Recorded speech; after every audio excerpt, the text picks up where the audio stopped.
আচ্ছা দেখ, আমি আবার রিপিট করলাম। নিষেধক বচন মানেই হচ্ছে রাম আসেনি।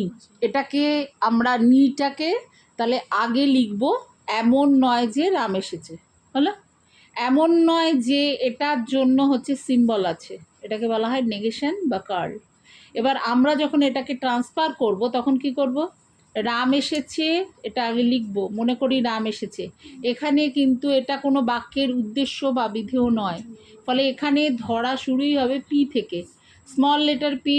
এটা এইভাবে কিন্তু ক্যাপিটাল লেটার পিতে ধরবে না, স্মল লেটার পি দিয়ে ধরবো।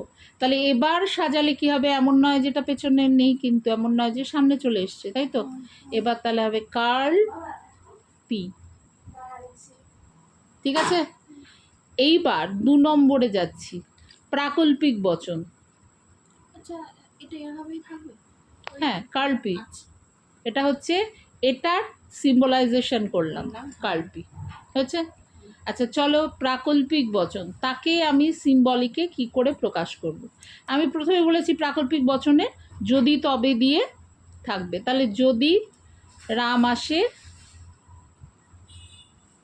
তবে শ্যাম আসবে।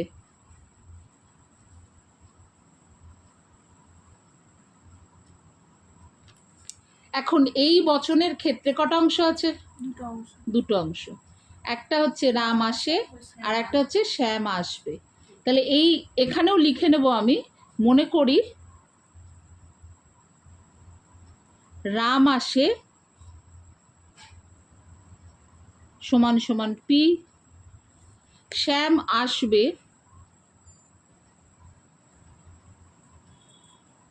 সমান সমান ছোট হাতের কিউ। এইবার কিন্তু আমার বিষয়টা অনেক ছোট হয়ে গেল। তাহলে দেখ, আমি যদি এটাকে সাজাই তাহলে কি হবে, যদি পি তবে কিউ হয়েছে। এবার এই যদি তবের জন্য সাইন আছে, সিম্বল আছে। যদি তবের সিম্বলটা হচ্ছে, এটাকে বলা হয়, আগের দিন বলেছিলাম, ইমপ্লাইজ বা হর্ষু। তাহলে ইমপ্লাইজ বানান কি আমি লিখে দিই, ইমপ্লাইজ বলবে, উচ্চারণটা ইমপ্লাইজ হবে, ঠিক আছে? আমরা যখন পড়বো তখন এভাবেও পড়তে পারি, ইমপ্লিকেশন এভাবেও পড়া যাবে।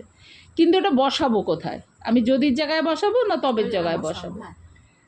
অবশ্যই যখনই আমরা দুটো করে এরকম বাক্যাংশ পাচ্ছি তখন খেয়াল রাখবে যে এই যে চিহ্নগুলো মাঝখানে বসবে, স্টার্টিংয়ে নয়।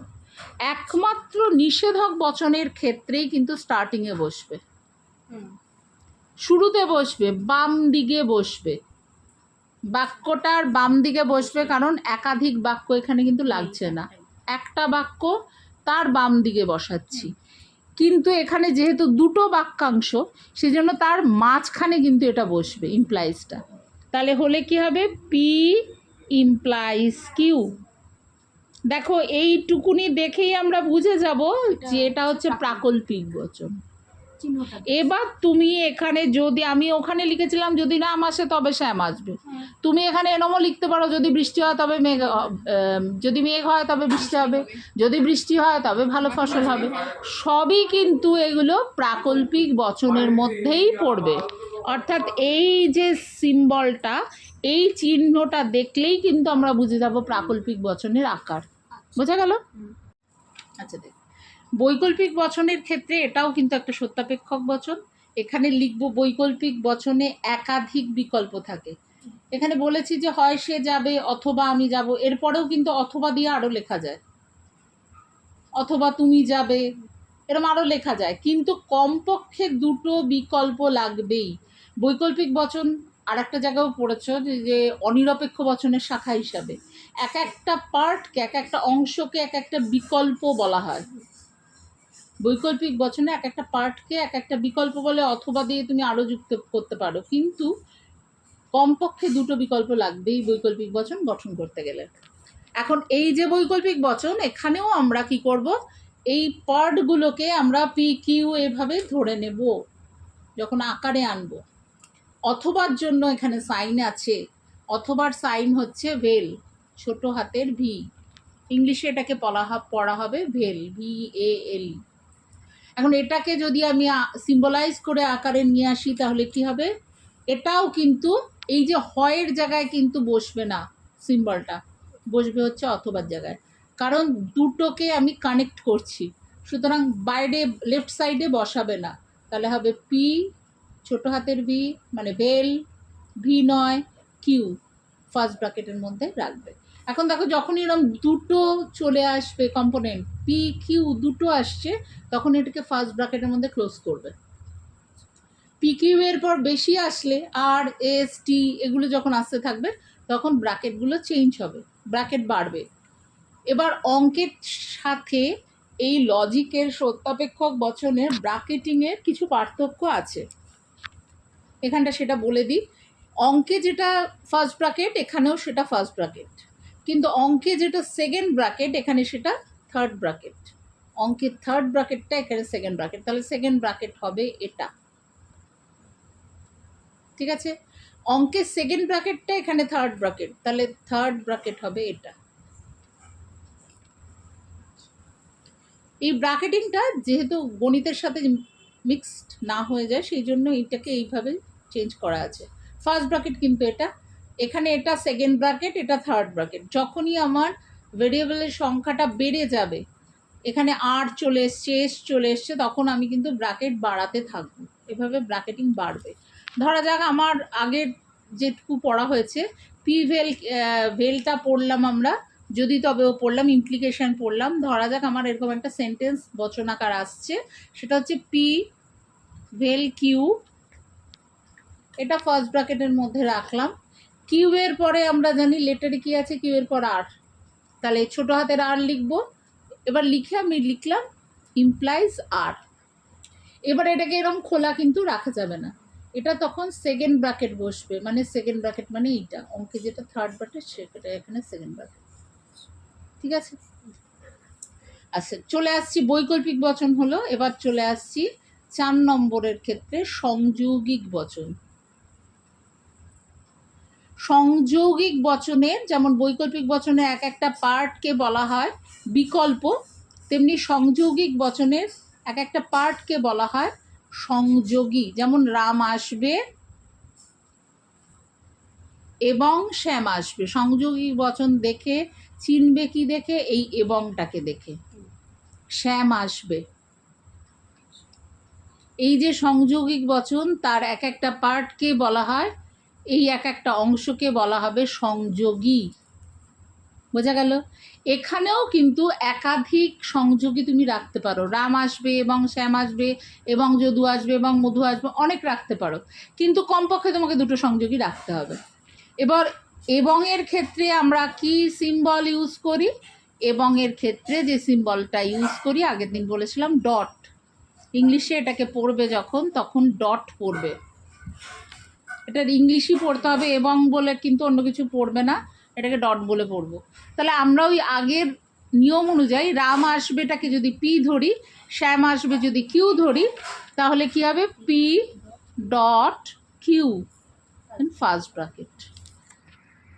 আচ্ছা প্রাতিকল্পিক বচন মানে হচ্ছে, প্রাতিকল্পিক বচনকে বিকল্প বচনও বলা হয়। প্রাতিকল্পিক বচনে আসলে দুটো প্রাকল্পিক বচনকে যুক্ত করা থাকে এবং দিয়ে।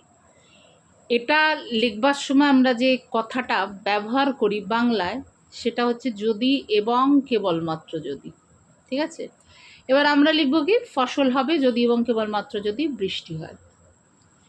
এই যে আগেরগুলো যেমনভাবে আমরা ধরেছি সেই একইভাবে ফসল হবেটাকে পি ধরা হলো, কিউ ধরা হলো, বৃষ্টি হয়টাকে।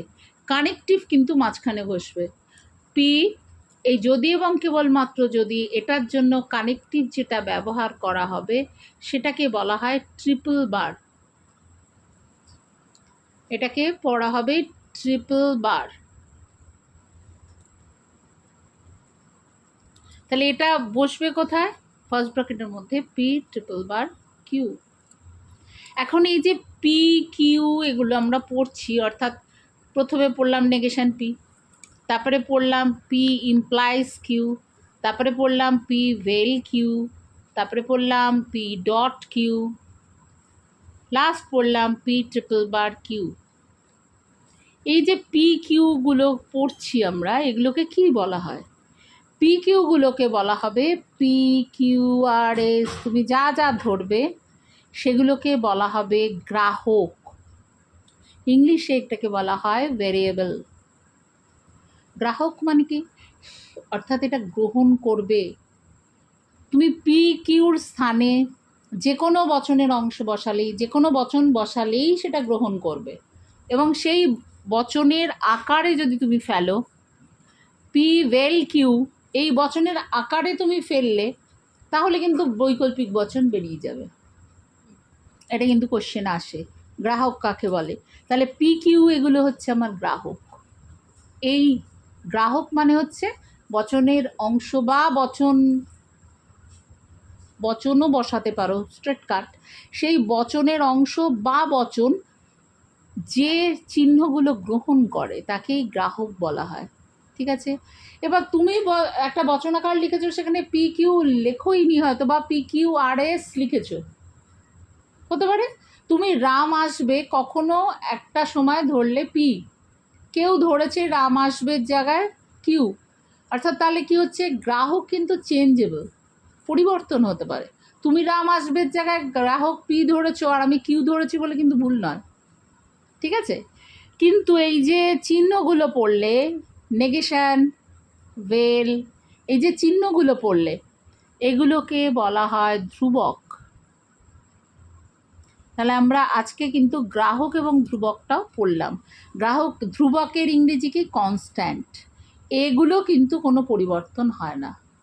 তুমি অথবার জায়গায় তুমিও লিখবে ভেল, আমিও লিখবো ভেল। নেগেশন, তুমিও এমন নয় যে এই কথাটার জায়গায় বা হয়নি এগুলোর জায়গায় তুমিও নেগেশন বসাবে, আমিও নেগেশনই বসাবো। আবার ডট এবং এর জায়গায় ডট তুমিও বসাবে, আমিও বসাবো, মানে সংযৌগিক বচন বোঝাতে ডট কিন্তু কনস্ট্যান্ট চেঞ্জ হবে না, তাহলে সংযৌগিক বচনই হবে না। বোঝা গেল? তাহলে একটা বচনাকার থেকে আমি সেই জাতীয় কিন্তু বচনই পাবো।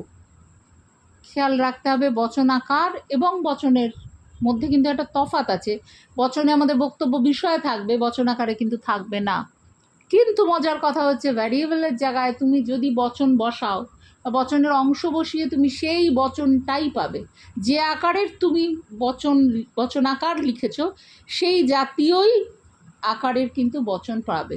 প্রাকল্পিক বচনের আকার থেকে তুমি প্রাকল্পিক বচন পাবে গ্রাহকের জায়গায় যদি তুমি বাক্য বা বচন বসাও।